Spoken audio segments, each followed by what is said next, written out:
Halo semuanya, selamat datang di channel SM Media dengan gue Erwin. Dan kali ini kita akan membahas tentang kenapa Sony adalah kamera terbaik.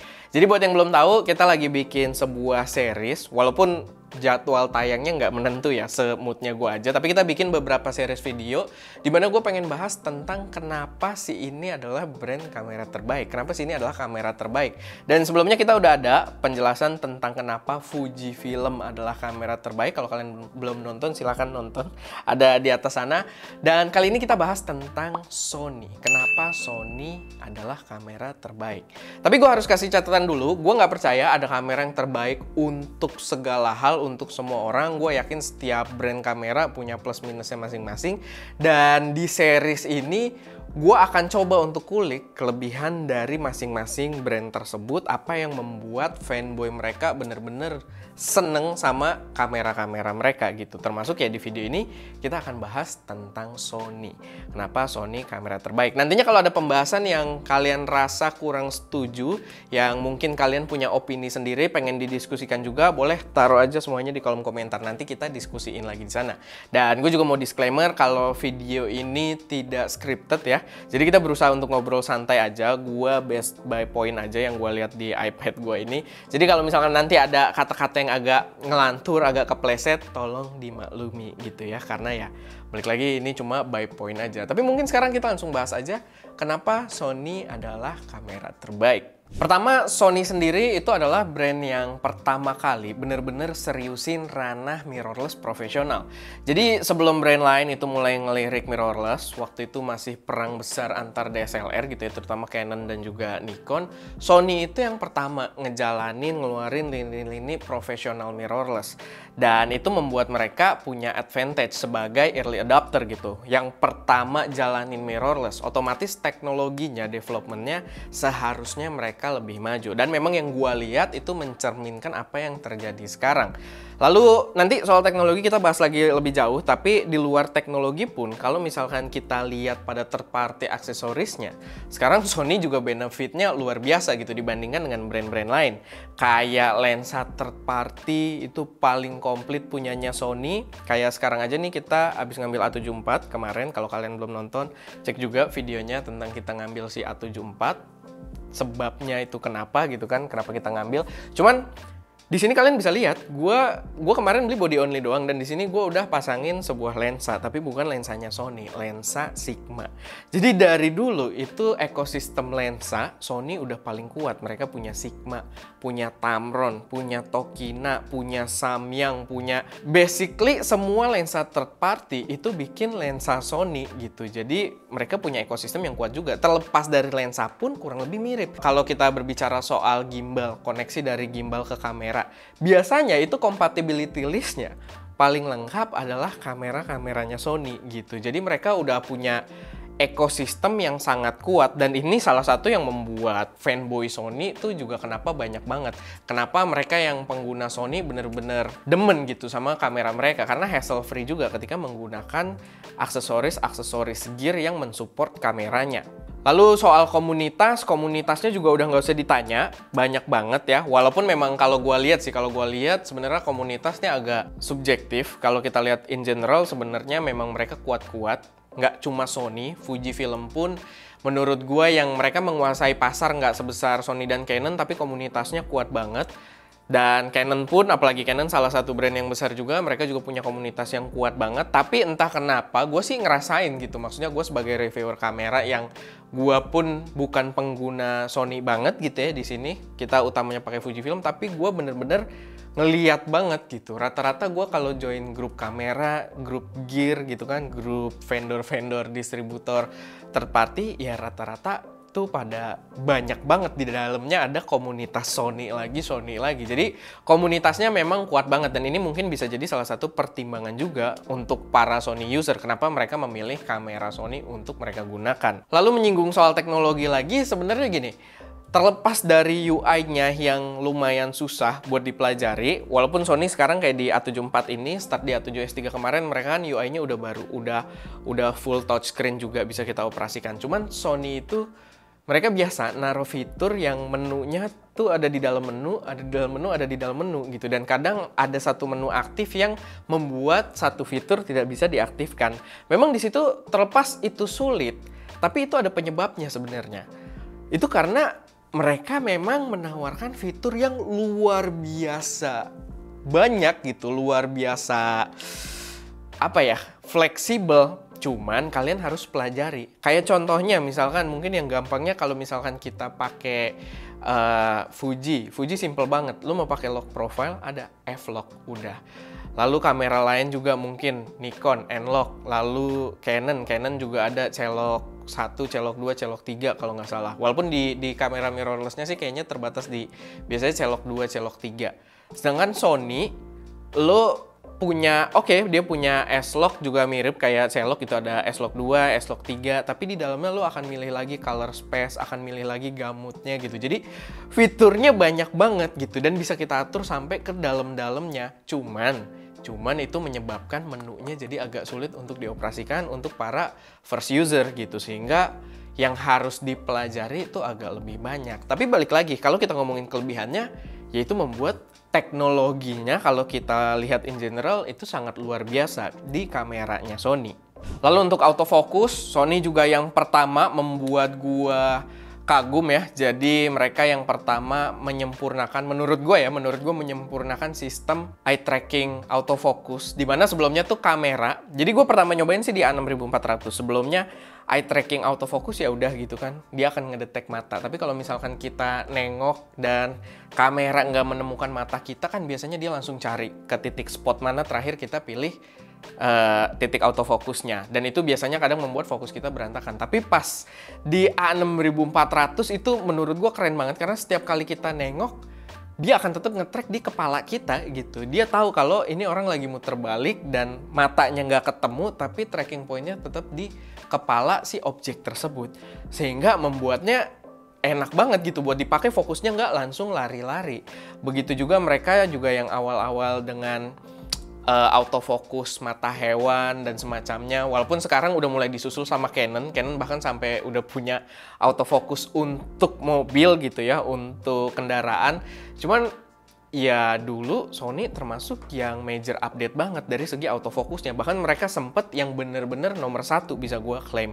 Kalau sekarang mungkin sama dual pixel AF-nya Canon memang udah par to par banget gitu, udah ngadu banget. Cuman dulu ya autofokusnya si Sony duluan reliable banget.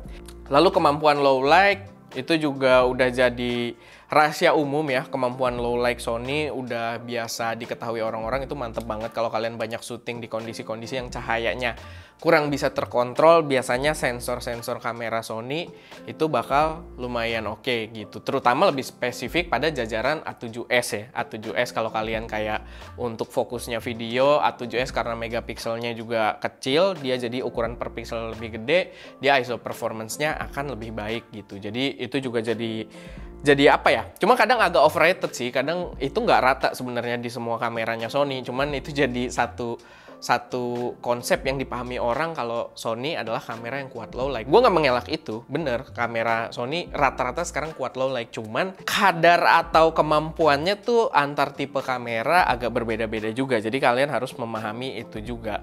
Lalu masih dari segi teknologi juga Sony adalah brand mirrorless pertama yang menerapkan sensor stack sensor. Jadi berulang sensornya. Tapi maksudnya mereka yang menerapkan teknologi stack sensor. Teknologi di mana yang membuat proses pengambilan gambar dengan electronic shutter, di mana kita nggak pakai mechanical shutter, elektronik aja yang biasanya paling cepat di kamera-kamera, itu pixel readout-nya jadi ngebut parah sehingga tidak terdistort ketika kita ngambil foto-foto gerakan cepat. Dan itu akhirnya kemarin diikutin juga sama si Canon, itu di R3 sudah stack sensor sehingga dia kuat juga gitu dengan elektronik shutternya buat ngambil foto-foto sport. Begitu juga di Z9 gitu ya, itu udah stack sensor juga. Dan Fujifilm pun kemarin di X Summit tahun lalu udah ngasih kabar kalau di tahun ini kemungkinan mereka akan ngeluarin kamera dengan stack sensor juga. Karena mereka di tahun lalu ngomong mereka develop sensor APS-C dengan teknologi stack sensor. Dan siapa yang mulai ngasih stack sensor duluan? Sony gitu. Dan Sony memang raja, kalau gue bilang ya, mereka memang raja sensor juga gitu, karena sensor Sony tidak hanya dipakai di Sony aja gitu, mereka pun memprovide sensornya ke beberapa brand lain, begitu juga untuk brand-brand kamera handphone gitu kan. Kayak si Xperia aja ya itu punya Sony juga sih, tapi kamera HP dengan stack sensor tuh gila banget gitu ya. Jadi itu mereka punya teknologi yang maju banget. Lalu yang gue rasa pasti juga disukain banget gitu sama pengguna Sony adalah mereka tidak pelit fitur. Kayak tadi gue bilang mereka menunya agak susah karena dia menawarkan fitur banyak banget. Jadi ada menu di dalam menu untuk menemukan fitur tertentu. Tapi mereka nggak pelit dengan fitur tersebut. Bahkan ke jajaran bawahnya pun, jajaran entry, mid-range, dan ya entry dan mid-range gitu ya, itu juga mendapatkan fitur-fitur yang biasanya di brand lain hanya ada di ranah profesionalnya. Kayak S-Lock. S-Lock itu gue nggak tahu ya, gue belum pernah pakai soalnya. Kayak 5100, 6000, A6000 itu juga gue nggak tahu, tapi kayak di 6300, 6100 kemarin tuh S-Lock udah ada gitu. Jadi untuk jajaran mid-range, jajaran entry-nya pun Sony nggak pelit gitu. S-Lock aja yang kayak lock profile yang make juga gua rasa nggak sebanyak itu ya yang peduli. Kecuali mereka yang kayak pengen belajar grading dan semacamnya, itu dikasih. Di kamera-kamera kecilnya pun, kamera-kamera compactnya ZV-1, ZV-S10 itu juga ada gitu. Fitur-fitur tersebut yang membuat mereka terlihat jelas kalau mereka nggak pelit akan fiturnya. Walaupun itu membuat ya tadi menunya jadi agak rumit di mata orang baru. Tapi balik lagi, kalau lu kulik fitur yang diberikan, teknologi yang diberikan, itu up to date banget. Masih soal teknologi, mereka yang gue suka, Sony itu kelihatan kalau mereka mendengarkan request dari penggunanya, mendengarkan keluhan penggunanya. Biar gue kasih konteks, percaya atau enggak, dulu itu kamera yang terkenal overheat itu Sony. Kamera yang terkenal nggak bisa rekam panjang itu Sony gitu. Dan sekarang mereka entah kenapa gitu ya, bagaimana si engineer-nya bisa mewujudkan itu, tapi Sony sekarang terkenal sebagai kamera yang paling bisa handle overheat, yang paling bisa record unlimited gitu, record unlimited tanpa overheat. Padahal sebelumnya, sebenarnya dia udah mulai bisa record panjang itu sejak A6400 yang kita pakai juga dulu. Dan sebelum itu pas 6300, 6500, itu generasinya sebelum 6400 ya. Sama sekali nggak stand out gitu. Bener-bener kamera mereka oke. Balik lagi dia nggak pelit waktu itu. Kamera tersebut terkenal karena di harganya yang mid-range mereka udah bisa slow-mo Full HD 120 gitu. Dan brand lain jarang banget. Cuman ketika pakai Sony A6300, 6500 itu overheat cepet banget. Baterai juga boros banget gitu. Dan terkadang ya recording kita jadi terbatas ya sama baterainya ya sama panasnya gitu.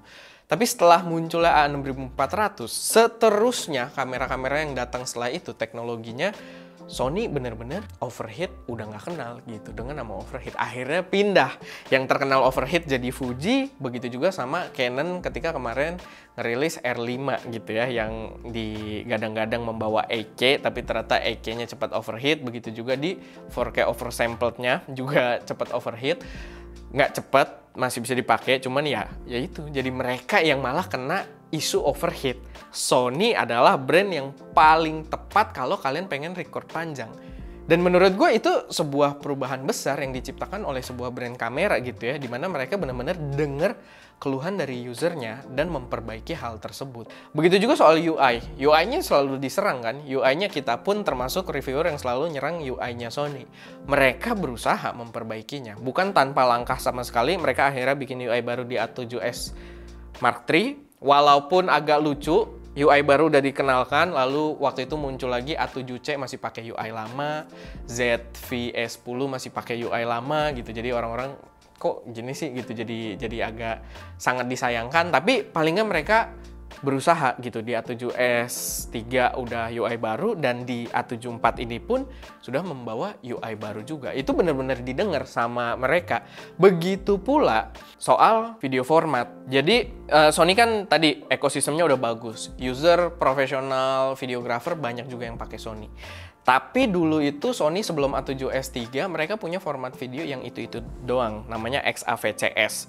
Dia nggak bisa bawa data yang begitu banyak, kita nggak bisa ngatur bit depth-nya juga, nggak ada pilihannya, formatnya juga cuma itu-itu doang, dan jujur gue kurang suka gitu. Walaupun dia membawa S-Log pun, tapi S-Log-nya tidak maksimal karena perekamannya hanya bisa 8-bit, sehingga orang banyak yang komplain gitu karena melihat brand lain di Lumix apalagi udah 10-bit 422 apa segala macam dengan bitrate tinggi. Begitu juga di Fuji juga udah bisa 10-bit gitu kan, udah bisa 10-bit, bitrate-nya juga bisa diatur.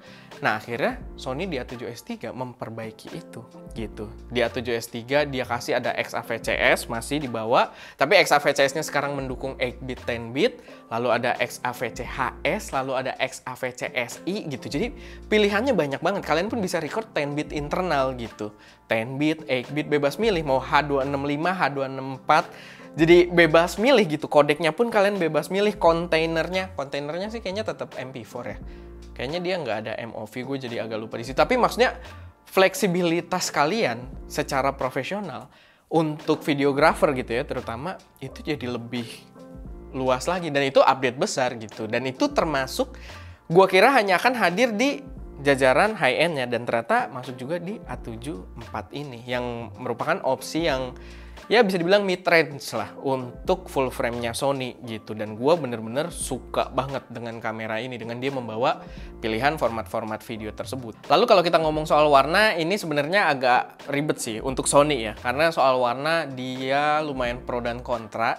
Dan memang Sony itu color science-nya suka agak berubah-berubah sedikit di antara tipe kameranya gitu. Karena ya kalau kalian lihat review-review luar yang bener-bener detail banget kayak si A7 IV dengan A7S III aja yang jaraknya sebenarnya jarak launchingnya nggak begitu jauh, tapi mereka udah menggunakan 2 ton warna yang berbeda gitu ya. Apalagi kalau kita bandingkan dengan generasi lamanya kayak A7 III, A6400, dia punya ton warna tuh yang karakternya cukup berbeda. Apalagi kalau di generasi lama sebenarnya sebelum si A7 IV dan A7S III, gue sih nggak begitu suka karena balik lagi dia membawa ton warna yang kadang agak berbeda-beda dan dia hanya perekaman di 8-bit gitu.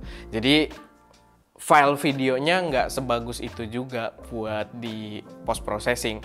Sebelum akhirnya ya sekarang udah makin gila gitu. Nah itu soal warna sebenarnya agak pro dan kontra. Cuman kalau kalian mau effort lebih, Sony bisa gitu untuk menghasilkan warna yang cukup appealing juga, yang bagus gitu ya. Jadi balik lagi, tergantung kaliannya siap untuk explore atau enggak. Nah mungkin sedikit gue pengen bahas juga soal APS-C-nya. Karena gini, untuk APS-C-nya Sony belum sekuat itu buat gue, walaupun judul videonya ini ya, Sony adalah kamera terbaik. Cuman menurut gue itu applied di full frame kalau kita bahas soal teknologinya gitu. Tapi APS-C-nya ini kan dia format videonya masih yang lama, masih XAVCS. Dan kemarin-kemarin ini juga masih baru banget, mereka bawa di A7S III, bawa di A7 IV gitu kan dengan format video yang baru. Cuman gue expecting mungkin di tahun ini atau di tahun depan, gue rasa mereka akan mulai untuk update lini APS-C-nya juga gitu. Dan lini APS-C-nya gue yakin untuk lini profesional APS-C-nya akan membawa format video tersebut juga. Jadi ini semacam warning juga buat Fuji dan temen-temen yang bikin brand kamera yang bikin crop sensor juga, crop kamera gitu kan. Ya harus memberikan update yang lebih signifikan sebelum Sony bikin APS-C-nya dengan teknologi video yang kayak di full frame-nya ini gitu. Jadi untuk sekarang Sony di APS-C-nya kurang kuat, tapi ngelihat apa yang terjadi di lini full frame-nya, gua rasa kita cukup pede juga gitu kalau APS-C-nya bakal gokil juga. Ya kita lihat nanti ke depannya seperti apa langkah yang diambil mereka, tapi itu gua ngasih sedikit note aja untuk APS-C-nya mungkin masih ada ruang untuk improve. Nah, jadi intinya gitu. Kesimpulannya adalah gue bisa bilang untuk saat ini Sony adalah best full frame kamera untuk teknologinya, untuk teknologi yang terdepan. Oke, experience bukan yang terbaik. Dia lebih ke menawarkan fitur paling banyak dan teknologi paling maju. Itu pun kalau kalian memang rela untuk effort lebihnya gitu, rela untuk explore lebih banyak ke dalam fitur-fitur kameranya. Karena jujur nggak segampang itu gitu. Ya balik lagi lah, itu preferensi masing-masing. Tapi yang jelas dari yang gua rasain, gua udah review banyak kamera, dan dari yang gua rasain kamera-kamera mirrorless full frame-nya Sony itu memang biasanya membawa teknologi yang terdepan. Paling itu aja sih buat pembahasan dari gua kenapa Sony adalah brand kamera terbaik. Kalau kalian punya pendapat yang berbeda, punya insight yang lebih luas, atau gua mungkin ada miss juga di pembahasan gua, silahkan taruh aja semuanya di kolom komentar. Karena mungkin bisa berguna juga buat teman-teman yang lain dalam mempertimbangkan pengen beli sistem kamera apa gitu. Tapi itu ya, kalian nangkep lah apa inti dari video ini. Balik lagi, sorry kalau kelibet-libet karena gue tidak scripted di video ini, cuma pakai poin-poin aja. Dan kalau ada kekurangan silahkan dikoreksi. Oke, itu aja. Gue Erwin, di belakang kamera ada Ska, dan jangan lupa tetap berkarya.